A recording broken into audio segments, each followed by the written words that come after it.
Olá, esse é o Pedra Angular e nessa semana, a semana que antecede o domingo da Páscoa, nós vamos falar a respeito da última semana do ministério público de Jesus. Os evangelistas Mateus, Marcos, Lucas e João trazem uma série de narrativas que apresentam os últimos passos do ministério de Jesus. Embora não haja uma sequência lógica, uma sequência cronológica desses últimos passos, esses 4 evangelistas vão trazer uma série de textos que mostram como foi a última semana de vida de Jesus, como foi a última semana do ministério de Jesus.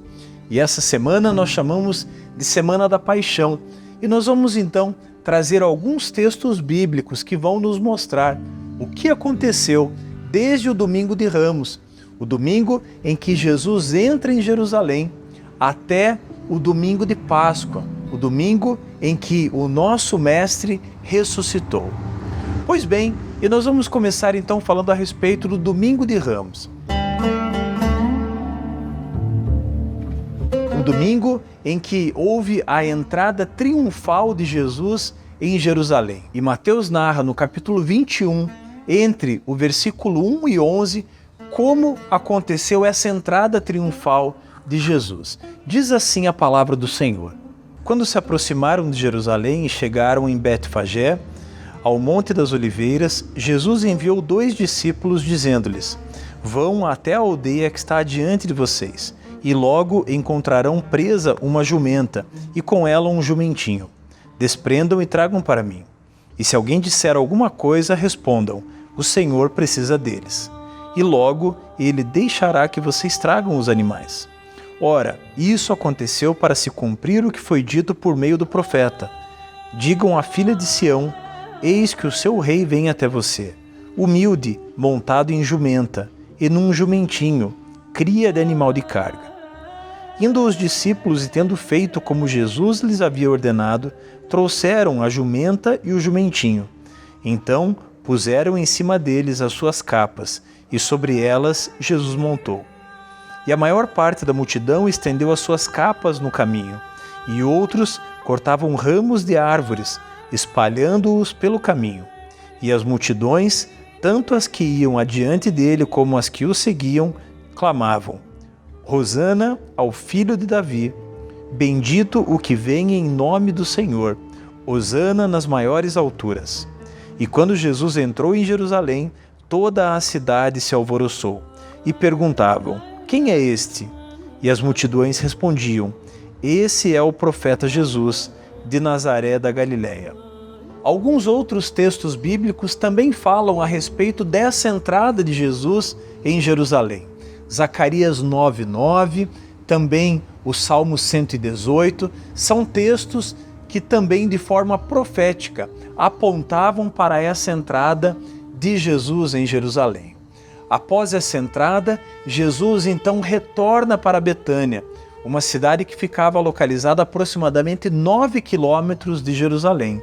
E o texto de Mateus 21:17 narra esse retorno de Jesus então a Betânia.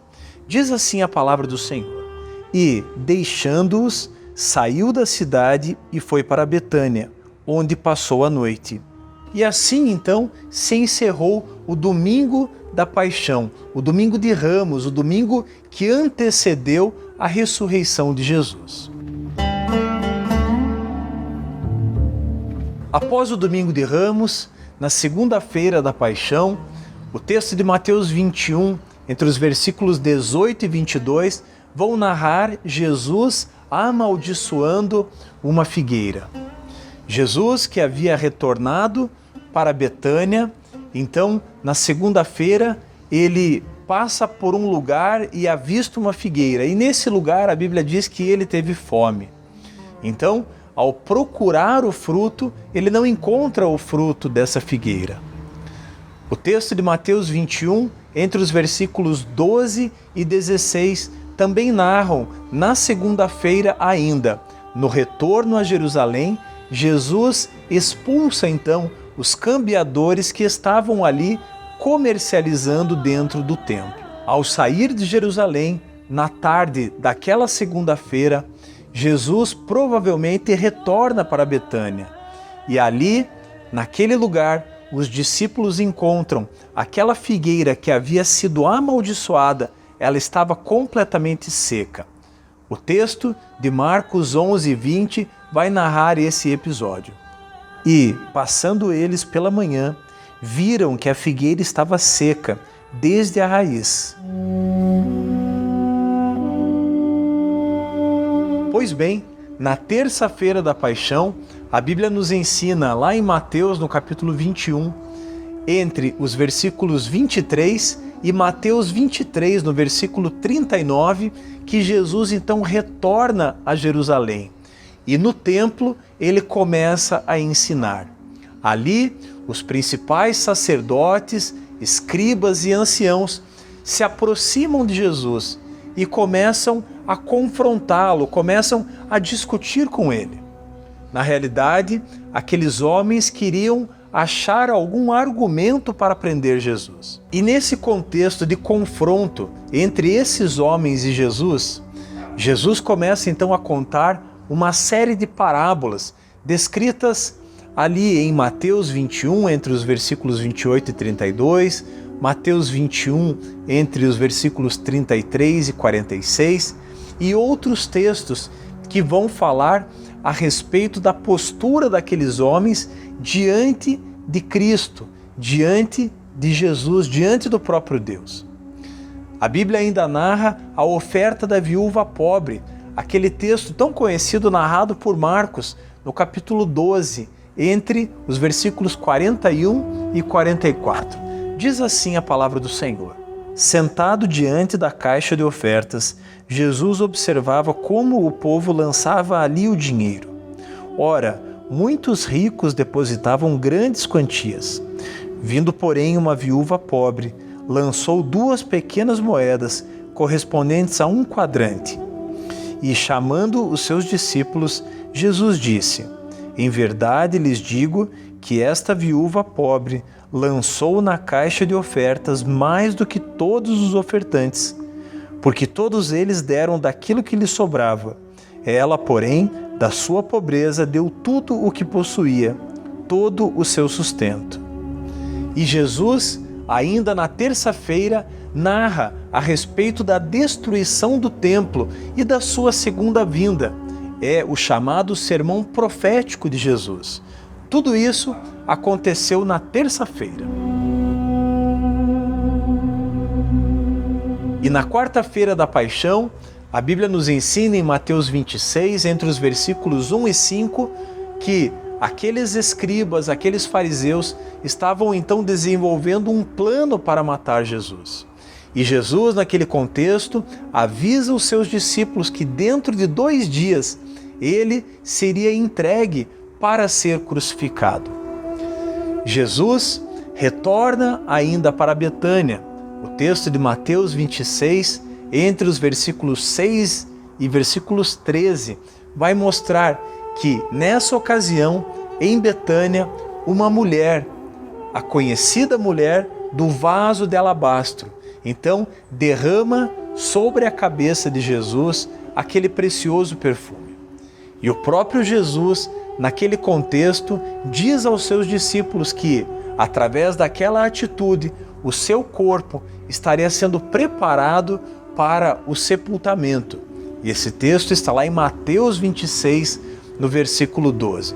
Quando Jesus estava em Betânia, na casa de Simão, o leproso, aproximou-se dele uma mulher, trazendo um frasco feito de alabastro, com um perfume precioso, que ela derramou sobre a cabeça de Jesus, estando ele à mesa. Vendo isso, os discípulos ficaram indignados e disseram: Para que esse desperdício? Este perfume poderia ter sido vendido por muito dinheiro para ser dado aos pobres. Mas Jesus, sabendo disso, lhes disse: Por que vocês estão incomodando essa mulher? Ela praticou uma boa ação para comigo, porque os pobres vocês estarão sempre com eles, mas a mim vocês nem sempre terão. Porque, derramando este perfume sobre o meu corpo, ela o fez para o meu sepultamento. ainda na própria quarta-feira, se desenvolve uma conspiração para matar Jesus. A quinta-feira da Paixão. Esse dia é um dia emblemático, porque Jesus, nesse contexto, como está narrado em Mateus 26, entre os versículos 17 e 25, Jesus então comemora a Páscoa com seus discípulos. Ele ali dá as instruções aos seus discípulos acerca dos preparativos da Páscoa. Jesus indica o cenáculo, o lugar onde seria servido a Páscoa. E quando esses discípulos, juntamente com Jesus, estão assentados, ceando, Jesus diz que o traidor estaria entre eles. A ceia do Senhor, então, se desenvolve, e isso é narrado lá em Lucas, no capítulo 22, entre os versículos 17 e 23. Diz assim a palavra do Senhor: E pegando um cálice, depois de ter dado graças, disse: Peguem e repartam entre vocês, pois eu digo a vocês que de agora em diante não mais beberei do fruto da videira, até que venha o reino de Deus. E, pegando um pão, tendo dado graças, o partiu e lhes deu, dizendo: Isto é o meu corpo que é dado por vocês. Façam isso em memória de mim.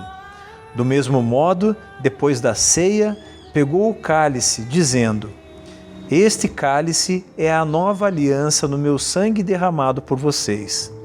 Mas eis que a mão do traidor está comigo à mesa.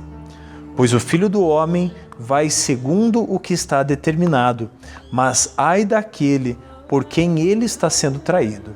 Então começaram a perguntar entre si qual deles seria o que estava para fazer isso. Após a ceia, Jesus então lava os pés dos discípulos. Esse texto, narrado pelo evangelista João, no capítulo 13, entre os versículos 1 e 20. E algo interessante é que João é o único dos evangelistas que registram esse evento, o evento do lava-pés. Ainda na própria quinta-feira, Jesus então conversa com Pedro. Jesus vai falar que diante do acontecimento da sua prisão, o apóstolo Pedro então iria negá-lo.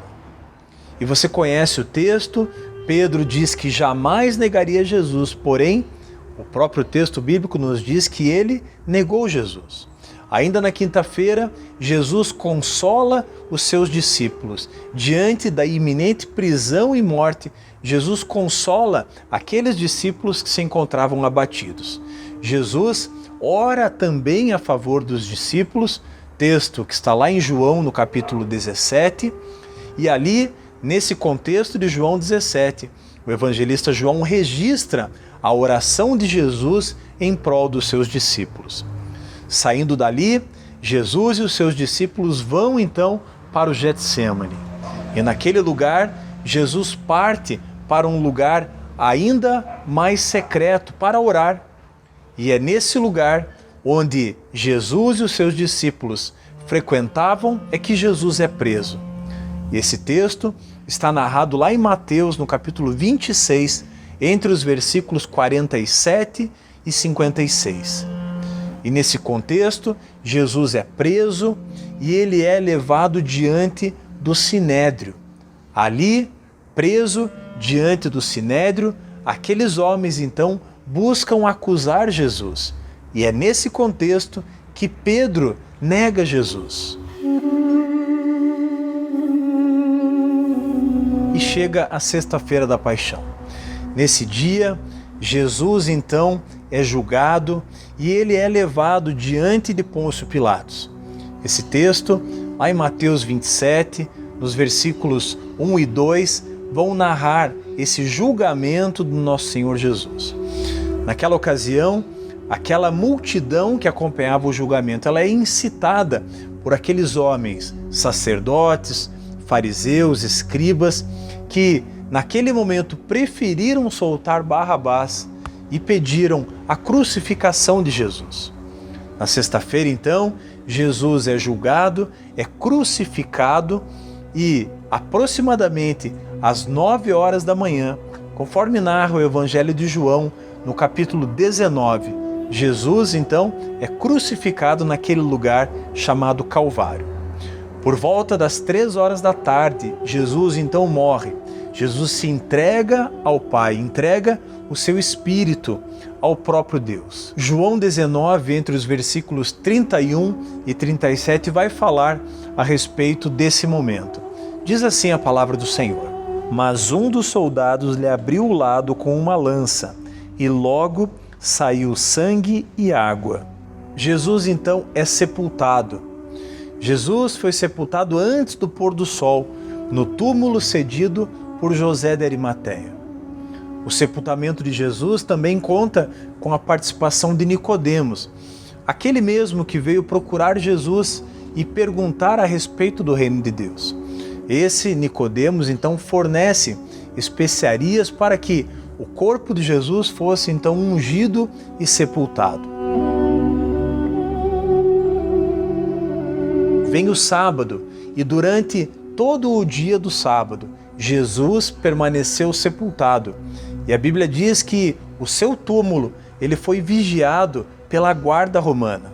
Isso está destacado em Mateus, no capítulo 27, entre os versículos 62 e 66. E chega a Páscoa, o dia mais extraordinário da história, não apenas do cristianismo, mas de toda a humanidade. Cristo ressuscitou dos mortos. Cristo, triunfante, ele começa então a aparecer aos seus discípulos. O Evangelho de Mateus no capítulo 28, o Evangelho de Marcos no capítulo 16, Lucas no capítulo 24, João nos capítulos 20 e 21 vão descrever a respeito da ressurreição e do contato que Cristo ressurreto tem com os seus discípulos. Eles também indicam os aparecimentos de Jesus após a ressurreição. Também podemos destacar que ainda no domingo de Páscoa, após a ressurreição de Jesus, aqueles guardas da guarda romana que faziam a segurança do túmulo de Jesus, eles foram subornados para que negassem a verdade daquilo que havia acontecido. Mas eu e você sabemos que aquela coação não foi capaz de fazer com que as boas novas a respeito de Jesus, a respeito da sua ressurreição, fossem proclamadas. Meu irmão, minha irmã, o fato, a verdade é que Jesus ressuscitou e Ele está vivo, Ele está assentado à direita do Pai e um dia Ele voltará para buscar a mim e a você, nós que colocamos a nossa confiança nele, nós que declaramos a nossa fé em Jesus. É Páscoa, Ele ressuscitou, Cristo vive para sempre. Deus te abençoe e até o nosso próximo Pedra Angular.